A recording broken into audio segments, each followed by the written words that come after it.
सभी खास मेहमान लगातार चर्चा में हमारे साथ जुड़े हुए हैं। देव साहब, इस सवाल के लिए मैं आपके पास अब आना चाहूंगी। देखिए, कहीं ना कहीं क्या आप ये मानेंगे कि रिपब्लिकन पार्टी की साख को भी एक बहुत बड़ा झटका और चोट लगी है डोनाल्ड ट्रंप के इस बिहेवियर के बाद? क्योंकि वो अमेरिका जहां पर अभिव्यक्ति की आजादी को इतना मुख्य माना जाता है, बल्कि आप तो दूसरे देशों को इस बात को लेकर संदेश देते हैं, उसी देश के राष्ट्रपति के फेसबुक और ट्विटर अकाउंट निलंबित कर दिए गए उनके गैर जरूरी बयानों की वजह से। देखिए मीनाक्षी जी, बुरा तो लगता है एज ए यूएस सिटीजन, भले आप किसी भी पार्टी के हो, जब ऐसी वारदातें होती हैं तो शर्म से सर जरूर झुक जाता है। Right to gather, right to protest ये फर्स्ट अमेंडमेंट है, but that has to be peaceful.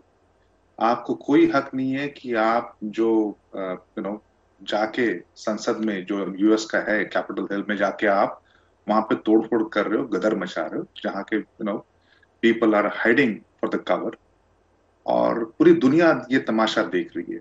I think time has come जहां पे जो भारत मुल्क के, जो हम यहाँ पे अमेरिका निवासी है, कि जो हमारा भारत का नारा है अहिंसा परमो धर्मा, या हम जो कहते हैं कि वसुदेव कुटुंबकम, संस्कृत में भी एक श्लोक है कि जिससे हम कहेंगे लोक समस्ता सुखिनो भवन्तु, पूरे विश्व का कल्याण हो, पूरे विश्व में शांतता हो और सबका विकास हो। इवन मोदी साहब जो भारत के प्रधानमंत्री है, वह भी यही कहते हैं कि सबका साथ, सबका विश्वास और सबका विकास।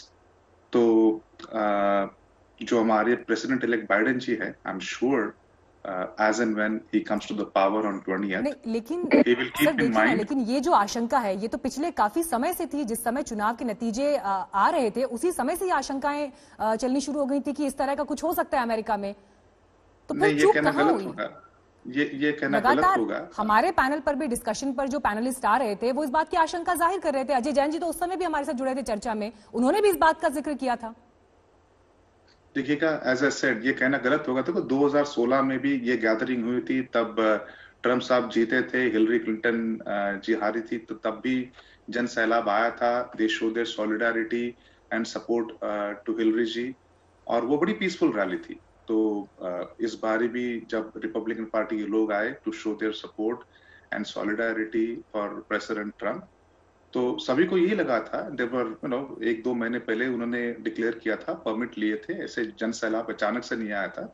ये 2 महीने से चल रहा था कि डेट डिक्लेयर थी, टाइम डिक्लेयर था, और सिक्योरिटीज भी दिए थी। वहां की जो डीसी की मेयर है। देव साहब, अमेरिका के तमाम बड़े अखबारों का फ्रंट पेज हेडलाइन है ये, डोनाल्ड ट्रंप के स्टेटमेंट्स ने भीड़ को भड़काया, समर्थकों को भड़काया, और वो पार्लियामेंट पहुंच गए।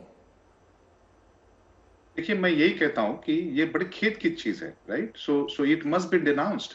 जब आप पार्लियामेंट में जाके तोड़फोड़ कर रहे हो, वहां पे आप हिंसा किया आपने, एक औरत वहां पे वारदात पे मारी गई, 5 लोग मर गए, 60 से ज्यादा लोग जख्मी हुए, एक पुलिस कर्मचारी की भी वहां पे मृत्यु हुई। तो जिन्होंने भी ये किया है, ये बड़ा निंदनीय कृत्य है। And I can assure you, अब जब हमारी एफबीआई और हमारे जब पुलिस कर्मचारी इस पूरे फुटेज में जाएंगे। अजय जी, चूक कहां पर हुई? कहां पर चूक हुई अजय जी? है कि डोनाल्ड ट्रंप का ये बिहेवियर ही रहा है कि वो हार को समझ नहीं पा रहे हैं, हार को एक्सेप्ट नहीं कर पा रहे हैं। और वो एक राष्ट्रपति इंस्पायर कर सकता है, या एक राष्ट्रपति, और ये जो राष्ट्रपति है वो लोगों को उकसा रहा है, भड़का रहा है, नफरत फैला रहा है।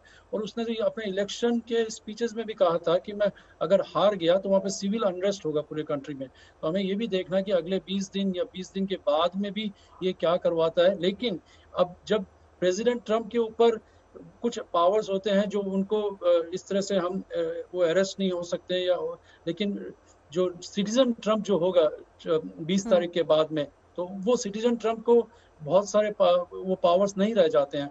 वो इस तरह कार्य अगर दोबारा करते हैं तो वो अरेस्ट भी हो सकते हैं। तो हमें देखना ये कैसे होता है। लेकिन अभी डेमोक्रेटिक राष्ट्रपति बनेंगे बाइडेन, सेनेट डेमोक्रेट होगा और सदन डेमोक्रेट होगा।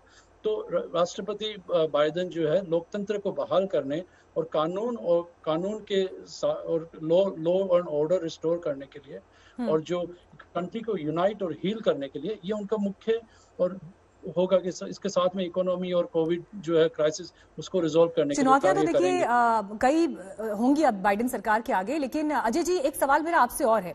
जो ये पूरी प्रक्रिया रही चुनावों की, नतीजों की, और उसके बाद जिस तरह के आरोप उस पर लगे, क्या आपको लगता है कि अब अमेरिका में एक ऐसा समय भी आ गया है जब चुनाव प्रक्रियाओं को लेकर, उन्हें और पारदर्शी बनाने को लेकर, क्योंकि सीधे ट्रंप साहब ने आरोप लगाए, जो कि सिटिंग प्रेसिडेंट है, उन्होंने आरोप लगाए कि हमारे साथ गलत हो रहा है, अन्याय हो रहा है, तो एक चर्चा इस पर भी छिड़ेगी कि अब आगे चुनाव की प्रक्रियाओं में कोई तब्दीलियां या उसको और पारदर्शी बनाने के कुछ कदम हो, और क्या आपकी सरकार इसके लिए इस दिशा में काम करेगी?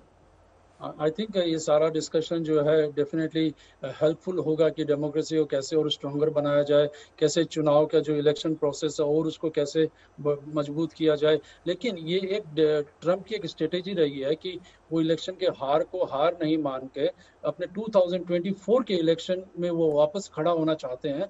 उसके लिए ये प्लेटफॉर्म तैयार कर रहे हैं कि देखो भाई, मैं तो हारा नहीं था, मुझसे तो चुनाव छीन लिया गया था, और 2024 4 साल अभी यही स्टोरी वो चलाएंगे और फिर 2024 में वापस रन करेंगे। ये भी एक थ्योरी है जो डिस्कशन में चल रही है। तो ये जो तरीका है वो तो सब लोग जो जानते हैं, उन्होंने केसेस किए, सारे केसेस खारिज हो गए, कहीं पर भी उनकी एक भी धांधलीबाजी जो है साबित नहीं हुई। तो ये तो 100 बार वो अपने समर्थकों को झूठ झूठ कह के वो उसको सच साबित करने की कोशिश कर रहे हैं, पर ऐसा होगा नहीं। ये कुछ दिन जो है अमेरिका के लिए बहुत ही बुरे दिन गए हैं, 4 साल और कुछ अभी पिछले 2 ये 1 वीक जो है। लेकिन आने वाला समय अंडर बाइडेन और हैरिस के अंडर एडमिनिस्ट्रेशन में अच्छा होगा, और अमेरिका का जो नेतृत्व दुनिया के जो नेतृत्व करते हैं वो वापस से सम्मान और रेस्पेक्ट रिस्टोर होगा। देखिए देव साहब, यहाँ पर अजय जी तो कह रहे हैं कि जो ये बुरा वक्त गया उसके सबसे बड़े जिम्मेदार कौन है, इशारा उनका सीधे सीधे प्रेसिडेंट डोनाल्ड ट्रंप की तरफ। लेकिन मैं उससे आगे का एक सवाल आपसे यहाँ पूछना चाहूंगी। जो परिस्थितियां हमने कैपिटल हिल हमले के दौरान देखी, जहां पर ऐसा लग रहा है कि लोग एक पक्ष दूसरे पक्ष के खिलाफ जिस हद तक चला गया, यानी अगर एक पार्टी के समर्थक दूसरी पार्टी को अपना दुश्मन इस कदर मानने लगेंगे कि यहां पर इस तरह से खून की होली खेली जाएगी, इतने उग्र हमले होंगे, इतना बड़ा डिवाइड जो अमेरिका के समाज में दिखाई दे रहा है, ये क्या संदेश दे रहा है और कौन इसके लिए जिम्मेदार है?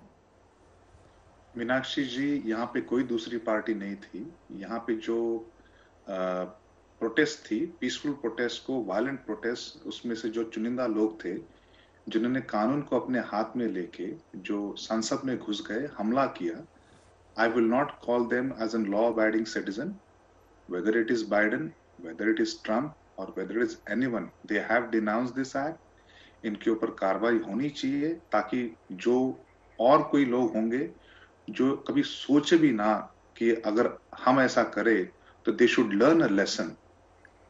तो ये बड़ा निंदनीय कृत्य है। This time of the hour, Meenakshi ji, it's a time to unite, it's a time to heal, it's a time to look for the bright future. हम कोविड-19 पेंडेमिक से अभी उभरे भी नहीं है। अभी अभी we are looking to get the cure, we are looking to get the masses to get the treatment. तो हमारे पर बहुत चैलेंजेस है। इकोनॉमी पोस्ट पेंडेमिक से अभी रिकवर होनी है। तो this time people have voted and people have chosen President-elect Biden and Vice President-elect Kamala Harris. So it is time we should keep our parties and our views aside. We must appreciate, we have gone to the Supreme Court and Supreme Court ka judgment hai. So we must appreciate, that's the beauty of this country, that's the beauty of this democracy.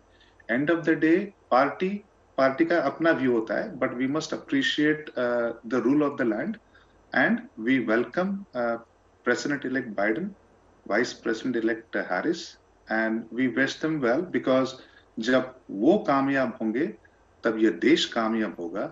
जब ये देश कामयाब होगा तो जो पूरी दुनिया के 194 कंट्रीज है उन्हें भी बेनिफिट मिलेगा, बिकॉज हम जो एक महाशक्ति है तो वो महाशक्ति को सक्सेसफुल होना ही है।